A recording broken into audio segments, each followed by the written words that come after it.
I'm kind of convinced at this point that the Mavs are cursed.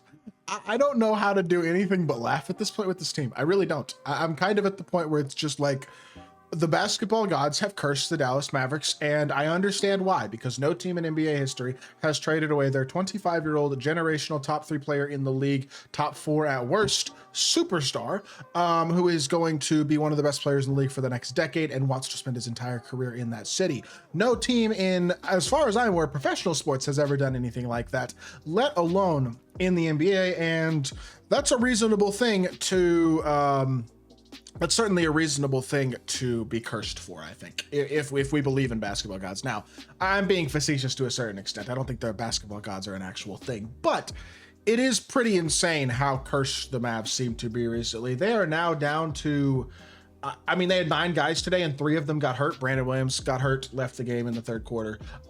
Kessler Edwards came back to the game, but he and Dwight Powell banged heads, which was legitimately one of the most just like Mavs plays of the season. I mean, look at this play. I don't know what else to say. They literally headbutted each other, and Dwight Powell didn't come back. I don't know, bro. It's almost, you almost have to laugh at this point. I'm not laughing at these players' injuries, but I'm laughing at how much of a complete and utter disaster the Mavs season has devolved into since trading Luka. It is historic. I mean, they have 7 guys at this point who are healthy, and I mean, I think they have 11 or so injured players at this point. It's absurd. It's truly absurd, and the season is completely and utterly devolved. Obviously, the season is entirely over for the Mavs. They are not going to make the play-in at this point. I'd be surprised if they win many more games all year, in all honesty. Yes, they are currently in a play-in spot, but I would assume Phoenix will pass them. I would not be surprised if Portland were to pass them at this point, considering they've played 65 games, so they have, what, 17 to go? They might go like 2-15. Wouldn't surprise me if they don't win barely any games left. Really, Najee Marshall's been the only super good player as of late. He's been playing great. He's playing his butt off, but it's not enough. Brandon Williams actually had some good moments as well. He's had some real bright spots offensively. And I mean, Clay's had some really bad misses, but he's had a couple of big offensive games as well.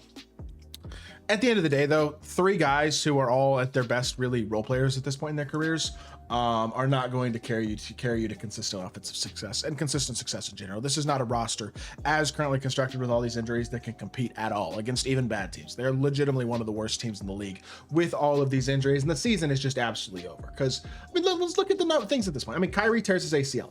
Actually, let's go in chronological order. We'll come back to these injuries, but let's go in chronological order about the major happenings of the Mavs, just as a refresher over the past 2 months or so. Derek Lively fractures his foot.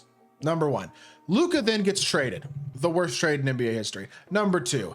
Daniel Gafford then gets hurt. Or I think, did he get hurt before Anthony Davis? I don't even remember. I think he may not have gotten hurt before Anthony Davis. Anthony Davis comes in, gets hurt after having a dominant first half in the third quarter of his first game as a Mav. Has not returned since, and at this point, I would not be surprised if he does not play for the rest of the season, although we'll see.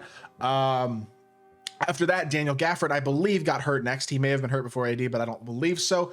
He has a significant injury. PJ Washington's missed a bunch of games as of late with a multitude of different injuries.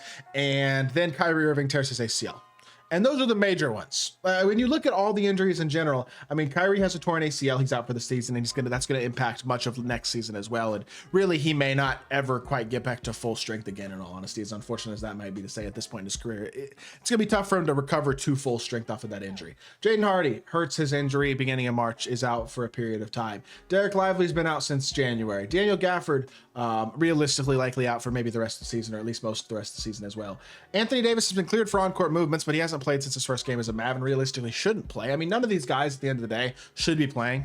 It just doesn't do the Mavs any good to win games this season, in all honesty. This is the last of their first round picks that they fully control for the next like 5 years as well. So they really want it to be as high of a pick as possible, I would think, at this point.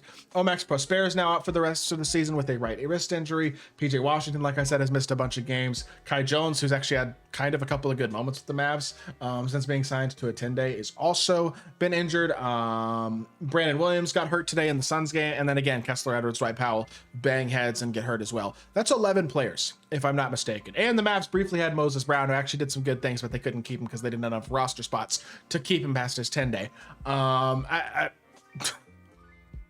am truly lost for words at this point. I mean, it is insanity. And it really does the Mavs no good at this point to win a single other game the rest of the season. When you look at Tankathon odds, which I'm going to pull up right now, as of right now, the Mavs have the 13th best odds, which give them slightly above a 4% chance at a top 4 pick. But if we look at league-wide standings for the rest of the year with 17 games left, and a team that, if they play their cards right, which again, I have no faith in Nico Harrison whatsoever to even attempt to play his cards right. I mean, I think he might intentionally be sabotaging this team. I do think there's a legitimate potential, that there's a potential legitimacy to that conspiracy.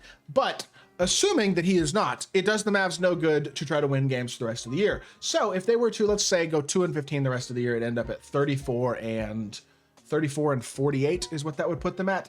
I mean, looking at the standings, they are what, 22.5 games back right now. The Trailblazers are 26.5 back, and the Suns are 27 back. 4.5 games up on the Spurs. I feel like they could get to a bottom 10 record in basketball. I mean, that seems feasible. Bottom 10 right now is the Trailblazers. They have the 10th worst record in basketball. And if they were to get to 10th worst, you're looking at a 10 to 12% chance at a top 4 pick or so. I mean, if you get to 9, you got almost about a 20% chance. I would say a little bit over 20% chance of top 4 pick, actually. At this point, you basically just, I think, have to gamble to the lottery gods and try to lose as many games as possible, because it does need no benefit to have any pick higher.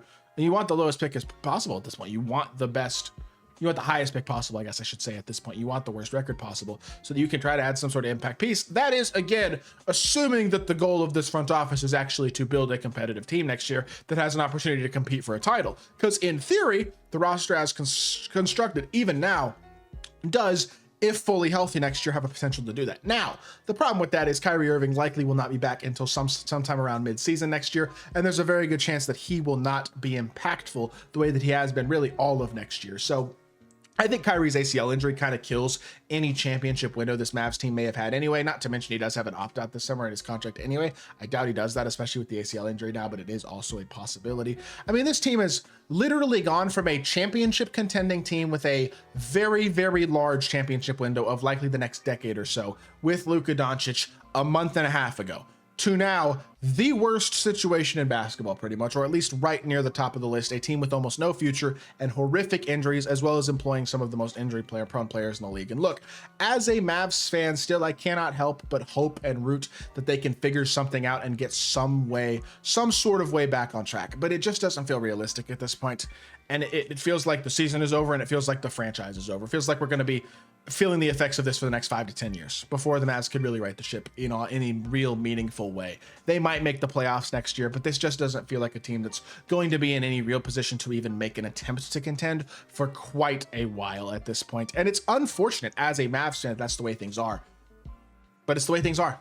And that's what happens when you make the worst trade in NBA history. The basketball gods don't look kindly upon that. So with that being said, that is going to do it for this video. I hope y'all did enjoy. If you did, make sure you hit that like button, leave a comment, and subscribe. I'll be back with more NBA content very, very soon. I appreciate y'all. Peace.